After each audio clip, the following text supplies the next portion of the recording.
And speaking of the offensive line, we have to say this: we just added in another offensive lineman. Remember, a couple of weeks ago, we lost Ethan Boyd, who came over from Mhm. Michigan State. And so he was an offensive lineman that we thought was going to contribute, at least be a backup. He left for whatever reasons. And now we have a guy coming in. You could tell us about him, and I'll give you my analysis about him also. Yeah, and real quick, just to close out on the running backs, now that Okay. we're 2 weeks in, it's crazy. I don't think that competition is any more decided now than it was going into camp. There just doesn't. All those guys are making plays, and they all bring something to the table. I know Coach Flea said last year going in, he said the same thing this preseason, that he wants two guys, and you certainly don't want to be playing four running backs in a close football game because you want a couple guys to get in a rhythm. But I mean, throughout the course of the season, it's hard at this point envision a scenario in which those top four guys, maybe even five, if you throw Brandon Hood in there, are going to have a substantial role at some point. So I don't know. That was just, I was thinking the other day, I was like, if I was going to do another depth chart prediction right now, I would just flip a coin for that running back group right now. And maybe you, at some point, just have to go with Charlie Offerdahl. I was watching the Well Off Media's video today from practice, from Monday's practice, and Charlie broke another one. So, yeah, I think he's gotten the respect of his teammates. That's pretty clear. Got the respect of his coaches, and the media, I think, is maybe got to be on board as well at some point here. I mean, I've always respected what he can do, but I just had never projected him to be that number one guy.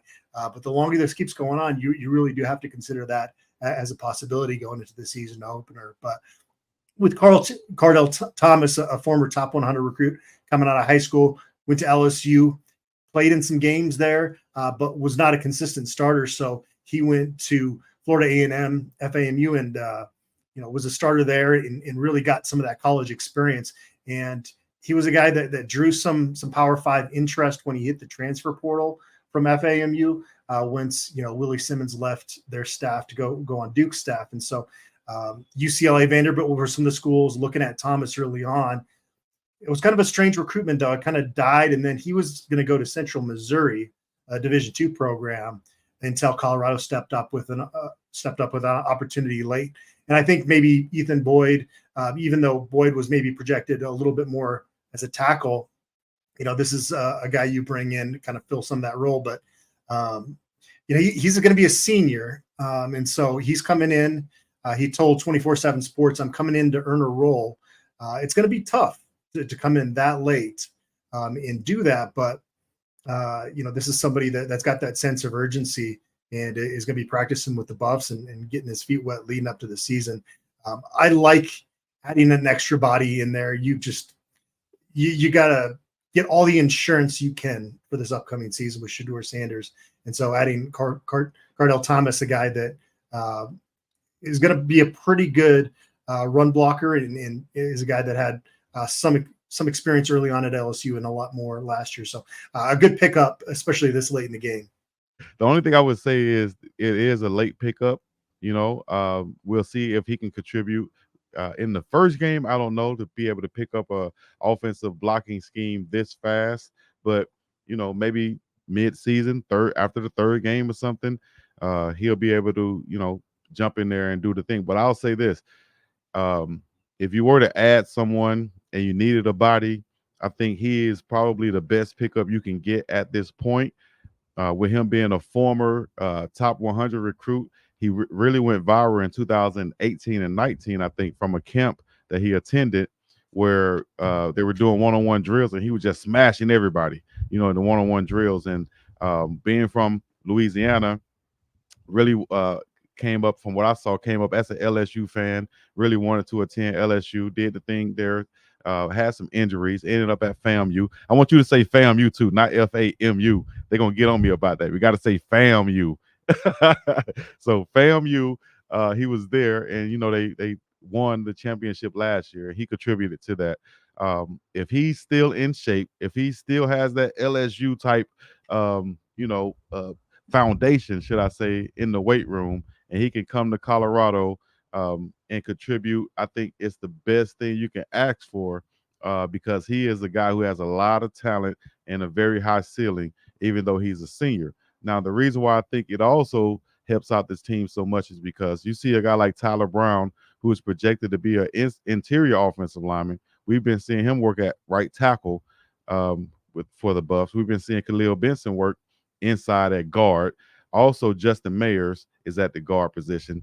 Um, it's probably one of those spots where we still have Kareem Harden left over from last year, where we want to bring in another guy to kind of solidify that guard battle because we know that Mayer seems like he might be solidified the left guard spot, but then you bring in a Mhm. guy like Thomas who can push him for that, or who can solidify that right guard spot where Tyler Brown and Khalil Benson has been kind of battling at. So another higher level guy rather than a project or a backup like you might look at maybe a young guy like Yaya or even a JUCO guy like Kareem Harden. Here's a guy from LSU who was top 100 2019, who has a lot of talent. Last year, sure has connections with Coach Riz from FAMU, who's there on the recruitment team for Colorado.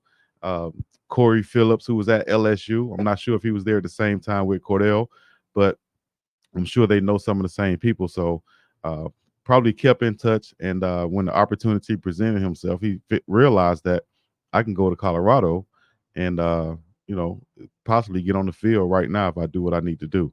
So I think a great quality pickup once again for Coach Prime and Colorado on their offensive line. Yeah, one other interesting note in there is that Kardell Thomas told 24/7 Sports that Shador Sanders and Shiloh Sanders had been on him for a long time. Actually, when he was transferring last year, um, they were trying. Actually, when he was leaving LSU, they were trying to get him to Yeah, Jackson State. So it goes back quite a ways in terms of their relationship there. And like you mentioned, Corey Phillips and Coach Riz as well. Yeah. So you have open scholarships, and you most have definitely. you you need to do, like I said, everything you can to ensure that Shador Sanders is going to be protected this year. That this was certainly a no-brainer move to make. If there's any other offensive lineman out there that might be looked over, or any other players out there that might be in a transfer portal or looked over, hey, come to come to Colorado, and holler at Coach Prime and everybody out there to try to get it in. If y'all got any questions, you want to join the conversation with Adam and myself, hit us up in the chat right now. Leave a comment or a question right now. We'll make sure we get to it. We got some other things to cover right now, but Adam, go ahead and plug and let them know where they can find that article once again on Kardell Thomas. Yeah, just head to buffstampede.com. It's still on the front page, but if not, you can search Kardell Thomas 24/7 in Google, and I'm sure it'll pull up his profile, and the article is linked in there.